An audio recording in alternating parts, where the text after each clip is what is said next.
been a little while since I took a video. Been pretty busy doing some other stuff, so I apologize for that. But anyway, you've all seen this boat before, and we're gonna do a complete redo on this boat. And I'm gonna try to do a little bit of different video style where I'm gonna try to follow it through the whole process here from start to finish. It's gonna be a pretty long duration project. But this is my 14-foot Compass Classic Catboat.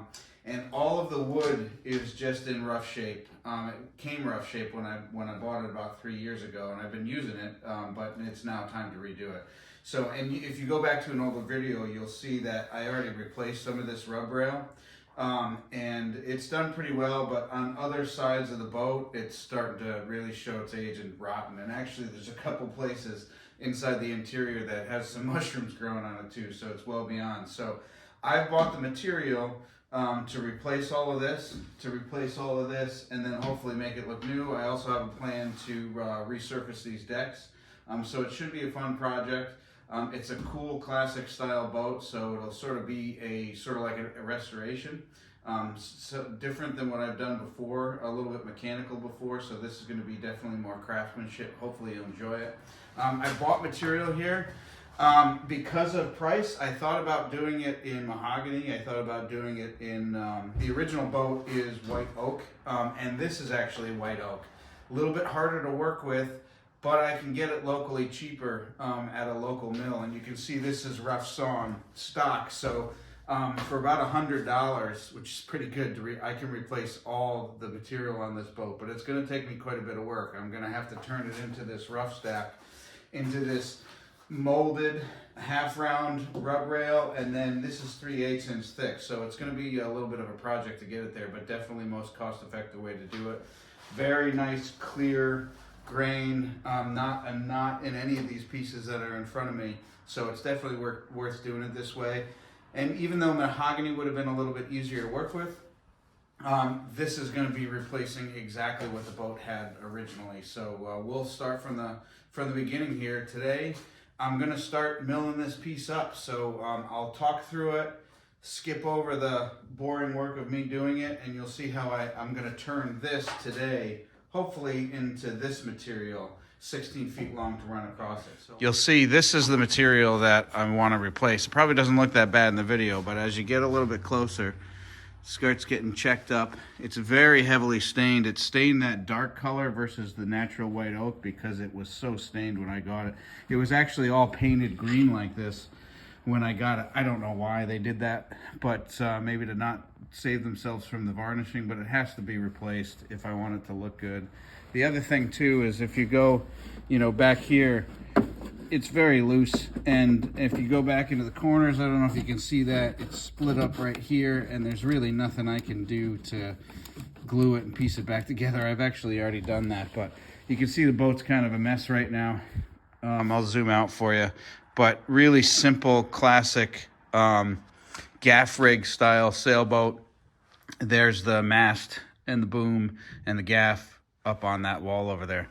So again, the idea here is that we're gonna recreate all of this wood into something pretty, and then I'm gonna recoat these decks, recoat the inside. So quite a big project, but again, today we'll start here, trying to refabricate this rub rail.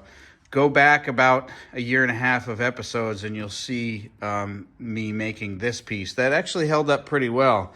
From the joint right here is how I put the joint in for the original.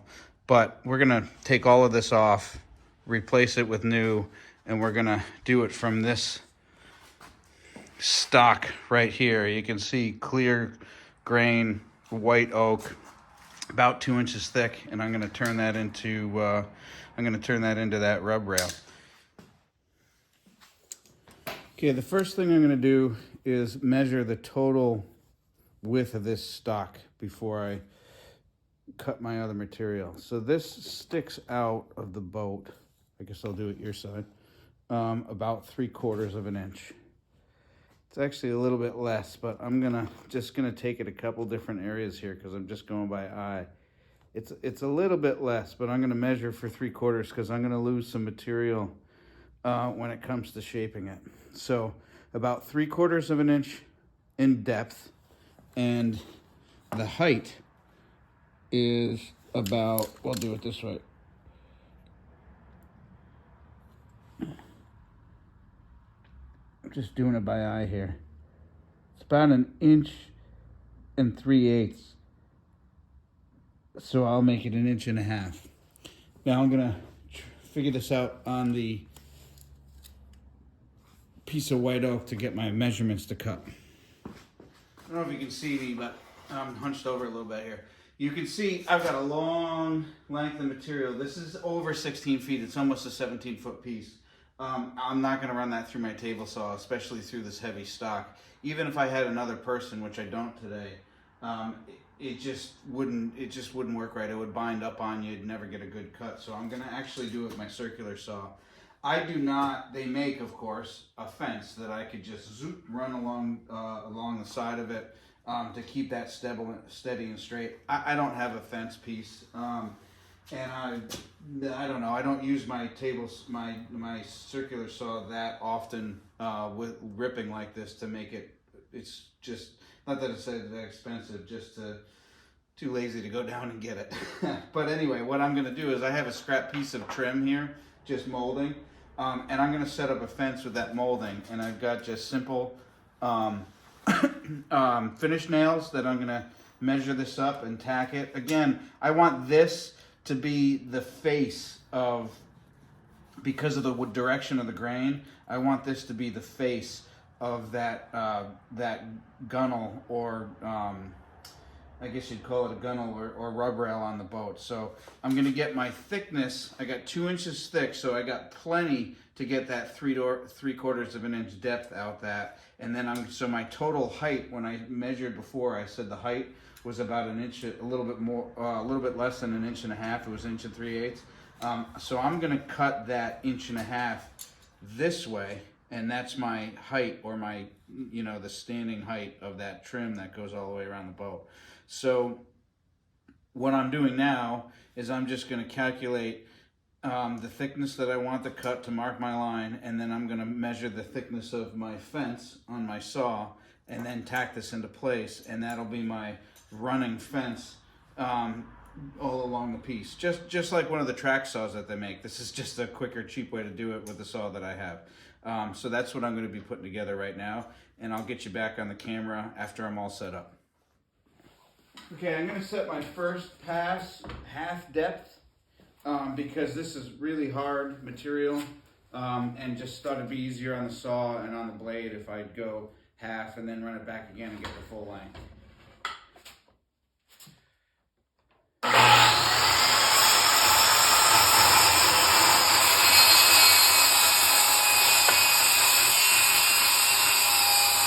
The next strip I'm going to do is the 5/8 inch thickness. That's how far the gunnel sticks out from the hull of the boat. I'm going to do that on my table saw, just because I think I'm going to be able to get a nicer, smoother cut, and I'm a little bit worried about doing that long of a length with my circular saw. So I'll have to do a little bit of a balancing act, but I should be able to get some a nice cut out of it. And we'll make 2 of those. 1 for each side. Actually, we're gonna do 3 because I gotta do the back of the boat as well, the stern of the boat as well. So we'll run that. And what I'm doing here, reason I have this scrap piece, is what I like to do, just to make sure, is I'm just gonna run a test piece and then measure it to make sure I got the thickness right.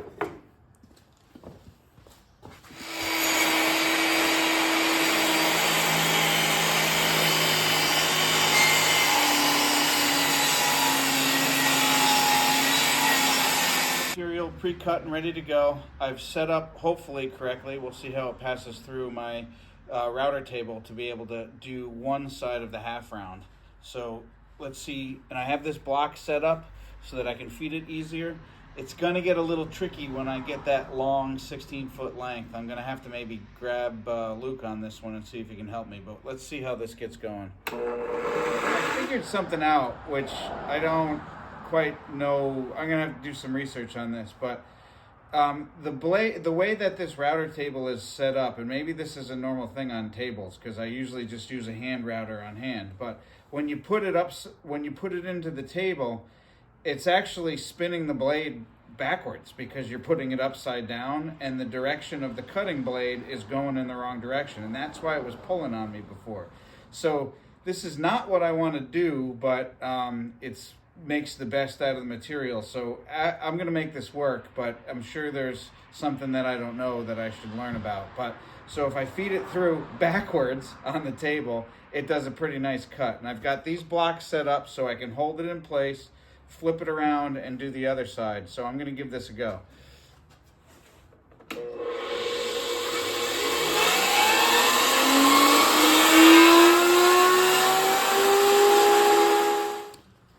All right, I'm pretty happy with that. I don't know if you can see that on the camera. There's a little bit of a ridge here, but it's nice and smooth. I can hand sand the rest of that, but it came out pretty well, and I think it matches the profile. So a little bit hard to figure out how to use that table to get this to go through. It's not going to be a perfect milled job from a lumber mill, just because I'm doing such a long material, a long piece of table, but significant cost savings versus getting someone to custom shape this for me. And I think with this is very smooth. If you can see that, I can sort of roll it to you. You can see it. It's pretty nice. And then what's not nice, I can sand it. So I think if I keep a steady hand on it, I can do it. So let me try to do some long lengths here.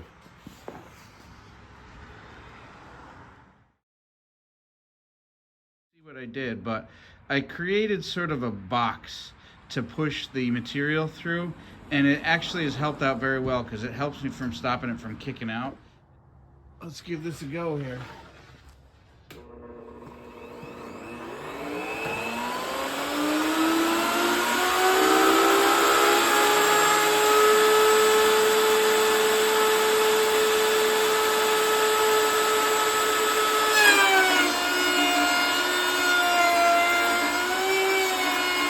Okay, y'all, we're not gonna get to the point, kind of ran out of time today, but I got everything milled up for these the gunnels. I'll show you what we did, and I'm pretty happy about it. It's not perfect, I'll have to do some sanding, but to give you an idea, if I can get this strapped up here, this is the piece that we just created. You can see that? Out of that rough stock. I'm pretty happy about that. I'm gonna just pin it up so I can hold it. There we go. So you can see how I think that's gonna do a pretty good job. So we'll keep going on this project. It's gonna be a long time. I've gotta obviously strip everything off of the boat. I'm gonna have to fasten this to the boat, screw it, and then we've got to mill those pieces like we did for this, for the inside as well, because those are only 3/8 inch thick. So hope you enjoyed it. We'll keep going on this one. Thanks a lot.